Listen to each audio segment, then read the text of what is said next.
नमस्ते प्यारे दोस्तों, साथियों, दर्शकों। कल राज्यसभा से भी वक्फ अमेंडमेंट बिल पास हो गया था 2025 का।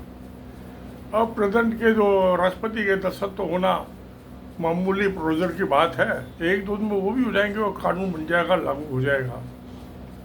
उसके बाद एक मुकदमेबाजी का दौरम दौर चलेगा। मगर क्योंकि सारे जज जो हैं वो हिंदू हैं, डिस्ट्रिक्ट कोर्ट से लगा के सुप्रीम कोर्ट तक, वो भी हिंदू मुसलमान की बात करते हैं मस्जिद की, तो मुसलमानों का इंसाफ मिलेगा मुझे तो उम्मीद नहीं दिखाई देती। चलिए कोई बात नहीं। अभी 2 अप्रैल को 2025 को तमिलनाडु की असेंबली ने कच्चा टीवी को लेके रेजोल्यूशन अडॉप्ट किया था और सेंट्रल गवर्नमेंट को भेज दिया। वे कच्चा टीवी जो है, जो 74 में इंदिरा गांधी ने एक एग्रीमेंट हुआ था श्रीलंका के साथ, तो उसको दे दिया। अब मोदी क्या करे? कच्चा टीवी में एक ही तो चर्च है, क्रिश्चियन चर्च। उसने तो मणिपुर में 250 चर्च तोड़वा दी, तो एक चर्च को तोड़वाने के लिए वहाँ जाके तो क्यों झंझट अपना टाइम बर्बाद कर रहे हैं? जहाँ ज़्यादा चर्च है और जहाँ ज़्यादा प्रॉपर्टी है चर्चों की, उस पर ना कब्जा करें। तो अब ये इंडिया में मैं भारतवाद भारत और भारत माता नाम की तो कोई चीज ही नहीं थी पिछले 10,000 साल से। ये तो कॉन्स्टिट्यूशन इंडिया में India that is Bharat. India तो ठीक है, हिंदुस्तान भी ठीक है, अकबर ने चालू किया था हिंदुस्तान, फारसी का शब्द है ये। भारत का क्या लेना दिया हमें आपको? चाहे भारत तो कभी था ही नहीं देश। दुनिया के किसी नक्शे पे पिछले 10,000 साल में भारत नाम का कोई देश ही नहीं था। 1950 से पहले ना कोई भारत माता थी, ना कोई भारत पिता था। तो खैर, मैं बात कर रहा था एक चर्च की कच्चा दीवी पे। मोदी जी को तब इंटरेस्ट होता है जब वहाँ पे 100-200 चर्च होते हैं, तोड़वाने पे, उनकी ज़मीन पर कब्जा करने के लिए। एक चर्च के लिए क्यों अपना टाइम और एनर्जी वेस्ट किया? इससे तो अच्छा उन्होंने 250 चर्च तोड़वा दी। पता नहीं कितने ईसाइयों को मरवा दिया मणिपुर में। 250 चर्च है तो 200-400 तो ईसाइयों को मरवाया होगा ना। तो खैर, जो मर गया सो खप गया, हो गया, कहानी खत्म। अब बाकी जो चर्च बची उनका क्या होगा? इसके वक्फ बोर्ड के पास मुसलमानों की तो सारी प्रॉपर्टी आरएसएस के पास आ गई। मगर ये तो नंबर 4 के है। नंबर 1 तो रेलवे है, रेलवे सब सरकारी है। उसके बाद डिफेंस है, डिफेंस भी सरकारी है। नंबर 3 पे क्रिश्चियंस, जो कैथोलिक क्रिश्चियंस हैं, उनके चर्च, स्कूल, कॉलेज, हॉस्पिटल, अब उस पर कब्जा करना है। तो कल जो था, जब ये राज्यसभा में बहस चल रही थी, काफ़ी बहुत लंबी चली, लेट तक, तो आरएसएस का एक माउथ पीस है, ऑर्गेनाइजर, और एक 5 जनिया। तो ऑर्गेनाइजर पे उन्होंने कि कितनी प्रॉपर्टी है इस पर क्रिश्चियंस के पास, कैथोलिक्स के पास, चर्च के पास, हॉस्पिटल के पास, डिस्पेंसरी के पास, स्कूलों के पास, कॉलेज के पास, कब्रिस्तान भी उसमें शामिल है, ग्रेवयार्ड से। तो ये नंबर 3 के लैंड होल्डर हैं। और ये सारी जमीनें जो है 99 साल के 1990 उसके लीज पे दी थी भाई। लॉ बना था अंग्रेजों के ज़माने में। तो अब इस पे जमीन पे कैसे कब्जा किया जाए?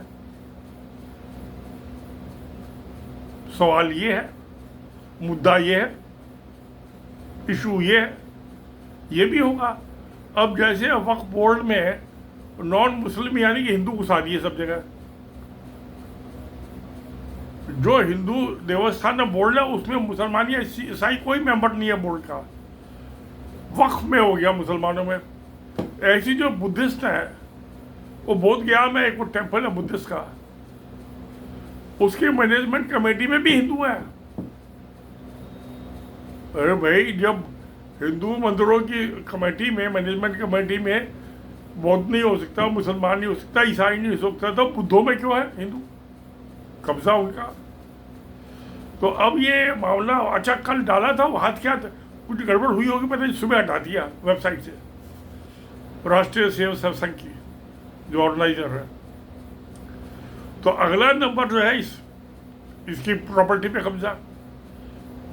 अच्छा, वक्त की तो लीज पे नहीं होती है, ये तो लीज पे सारी जमीन, कैथोलिक चर्चों की, कब्रिस्तान का तो मुझे पता नहीं लीज पे है नहीं है, वो स्कूल, हॉस्पिटल, डिस्पेंसरी, कॉलेज, इन सब की जमीन लीज पे।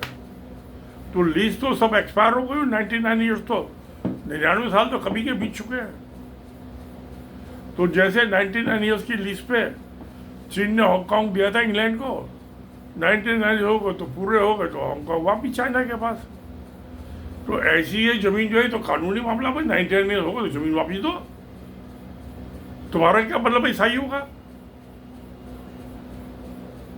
तो पता नहीं, शायद इसमें मुकदमा जो जाते भी हैं तो ईसाइयों का तो उसमें कोई होगा नहीं।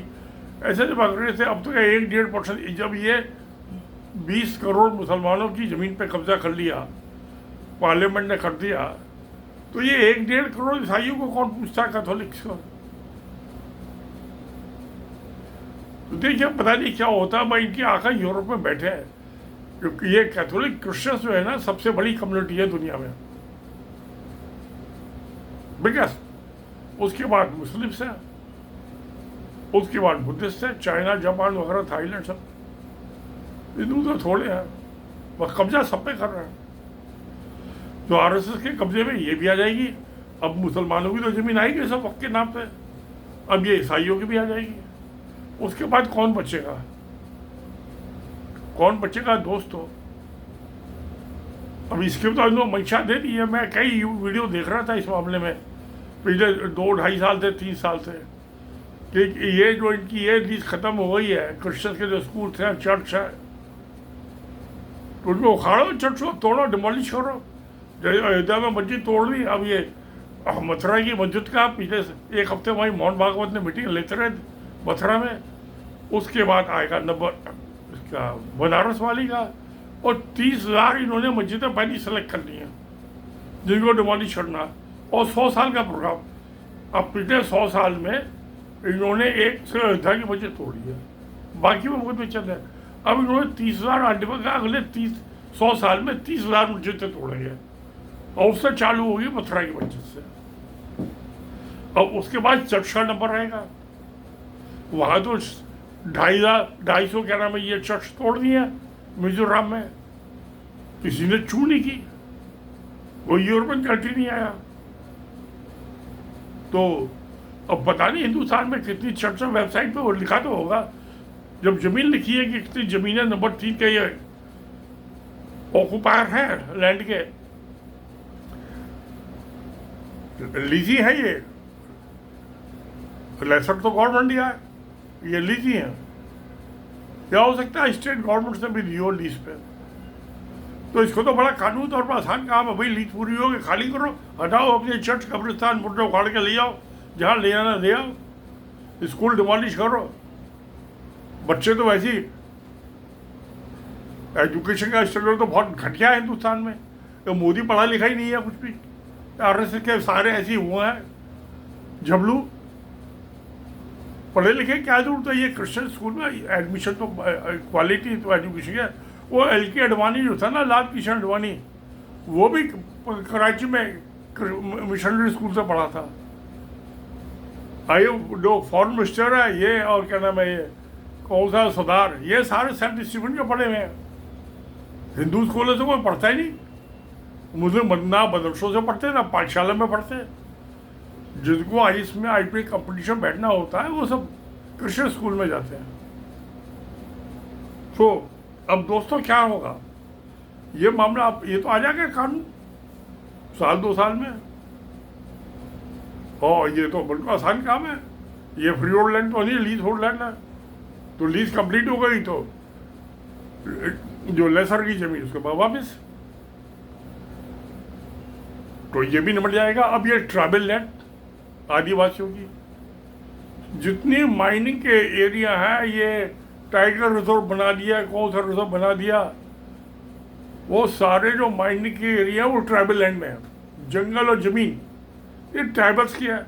उनको नक्सलवादी कह के, लेफ्टिस्ट कह के, और उनको गोली मार दो और उनकी ज़मीन पर कब्जा कर लो। उनकी औरतों, पता नहीं औरतों को भी कब्जा करते नहीं करते, जंगल जमीन पे तो करते ही करते।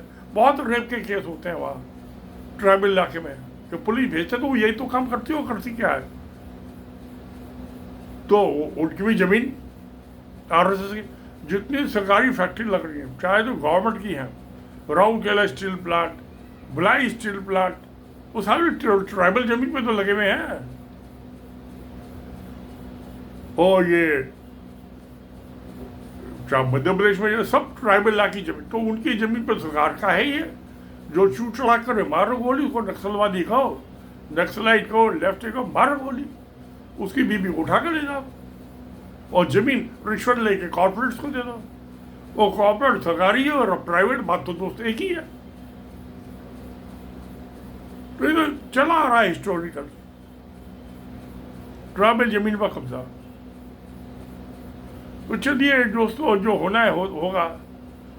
अब मैं तो क्या सोचूं, लॉ का तो मुझे पता है, उसमें जो इंडियन कॉन्ट्रैक्ट एक्ट है उसमें ये लिखा हुआ है 1956 में जो रिवाइज हुआ था, कि जो ट्राइबल इलाके के आदमी हैं, जो माइनिंग एरिया के, वो नॉन माइनिंग एरिया में नौकरी नहीं कर सकते। उनको वही जीना है, वही मरना है, वही खपना है।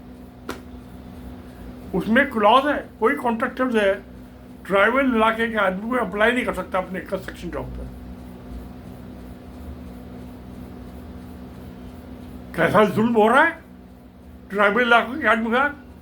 जमीन उनकी छीन लो, जंगल उनका छीन लो, बोले तो गोली मार दो, और वो दूसरी जगह के रोजगार करना नहीं जाता उनको, वहीं पर माइनिंग में तो गंदा काम है, अंडरग्राउंड होता है, जिंदगी कम हो जाती है। 40-45 साल से ज़्यादा की उम्र का आपको आदमी नहीं दिखाएगा। वहाँ पर आपको 80 साल की उम्र का तो मेरा जैसा कोई बुढ़ा दिखाई नहीं देगा। और वो 40 में खो खो खो खो करते रहते हैं, खांसते रहते हैं, उनको ऐसे उल्टी भी हो जाती है। जहाँ एल्बेस्टस की माइनिंग है राजस्थान में, उड़ीसा में, वहाँ पर तो सबका बुरा ही हाल है। सबको दमे की बीमारी है, TB 100%। ऐसी कोल माइंस में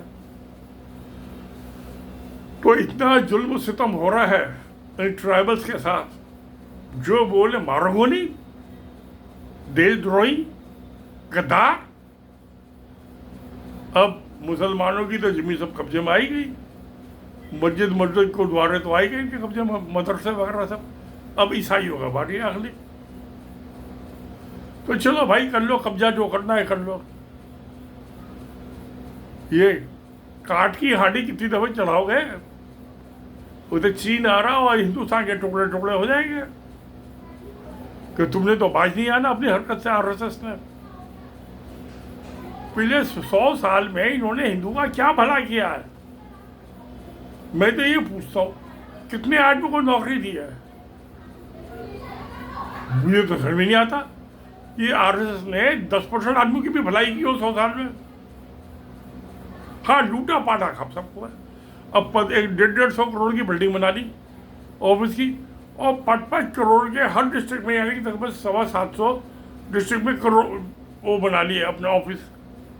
और सरकारी जमीन में, ये झंडे वाला का जो है, ये सरकारी जमीन नहीं है, उस पर कब्जा करके 150 करोड़ की ऑफिस बना लिया।